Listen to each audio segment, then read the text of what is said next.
English में कैसे 50 में 50 लेकर आएंगे। बहुत बच्चों का क्या होता है कि इंग्लिश कमजोर होता है, हिंदी मीडियम से पढ़े होते हैं लेकिन समझ में नहीं आता कि इंग्लिश में कैसे स्कोर करें।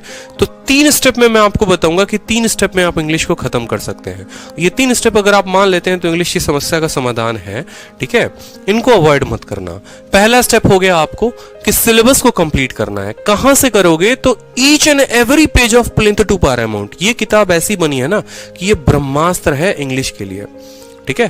इस किताब को पढ़ लिया तो इंग्लिश का पूरा सारा रोग खत्म, सारी किताबें खत्म। यहां पर इंग्लिश में इन्होंने ग्रामर में इतने अच्छे से एक एक बात बता रखी है, हिंदी में भी इंग्लिश में भी, कि आपको कोई समस्या नहीं आएगी।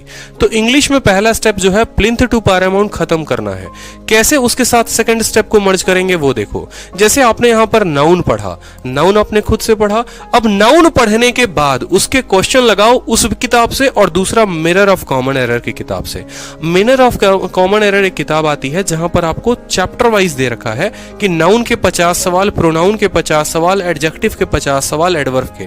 तो मैंने जो पढ़ाई किया था वो मैंने ऐसे ही किया था कि पहले मैं इनकी किताब पढ़ता था, ग्रामर के सारे पॉइंट्स लिखता था कॉपी में, और उसके बाद जो है मैंने यहां पर मिरर ऑफ कॉमन एरर से क्वेश्चन लगाए। 2 स्टेप में होगा क्या कि एक टाइम पर आपका इस किताब के थ्रू पूरा का पूरा कवर हो जाएगा ग्रामर, ठीक है। और इस किताब में आपको क्लोजिस्ट भी दे रखा है, पीक्यूआरएस भी दे रखा है, ईडियम्स भी दे रखे हैं, वोकैबुलरी कंप्लीट दे रखा है। तो जो एक बच्चा है जो बेसिक से तैयारी करना चाहता है वो यहाँ की पूरी वोकैब याद कर ले। रटना है रट लो, ट्रिक बनाकर याद करना है कर लो, जैसे करना है। तो ये अपने आप में एक सेल्फ सफिशिएंट बुक है जहां वोकैब भी हो जाएगा और जहां ग्रामर भी हो जाएगा, ठीक है। तो ग्रामर के लिए आपको काम ये करना है कि ग्रामर में आपको इनकी किताब पढ़नी है और यहां से लगाना है।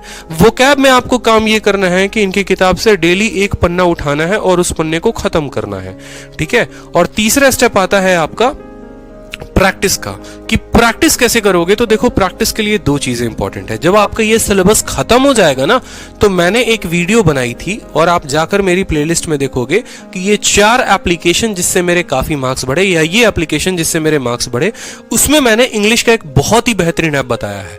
एसएससी इंग्लिश क्विज के नाम से आता है, उसका डिस्क्रिप्शन भी मैं इसके लिंक में डाल दूंगा। उस एप्लीकेशन का फायदा ये, वो उसमें जितनी चीजें दी होंगी ना, आप उनको जाकर प्रैक्टिस करना। आज तक जितने बच्चों को सजेस्ट किया, कभी किसी से नेगेटिव रिव्यू नहीं आया। वो एप्लीकेशन मेरा नहीं है, किसी का भी है, मुझे नहीं पता। उसमें क्या है कि स्पॉट द एरर, ठीक है, फिर उसके बाद फिलर, उसके बाद सेंटेंस इंप्रूवमेंट, उसके बाद पीक्यूआरएस, फिर वोकैब ऑप्शन के साथ दिए हुए हैं। तो फायदा ये होता है कि आप खा रहे हैं, पी रहे हैं, सो रहे हैं, जग रहे हैं, कहीं पर भी हैं, आप फोन निकालेंगे और तुरंत इंग्लिश का जो है वहां पर क्विज देना शुरू कर देंगे। तो आपको 4 ऑप्शंस के साथ मिलेंगे। तो एग्जाम में जो फियर होता है, यहां पर वोकैब याद करते हो, वहां जाते हो 4 ऑप्शन के साथ मिल जाता है, वहां कंफ्यूजन बढ़ जाता है कि कौन सा सही है कौन सा गलत है। तो जो एप्लीकेशन है, उस एप्लीकेशन से अभी से क्विज की आदत डाल लोगे तो इंग्लिश में एक वक्त आएगा कि 45, 42.5, 45, 42.5 इतना स्कोर अच्छा बनना शुरू हो जाएगा अभी से ही, ठीक है। तो आप इस ऐप की मदद ले सकते हो। जिनको मोबाइल में ऐप चलाना नहीं आता वो किरण की किताब भी खत्म कर सकते हैं।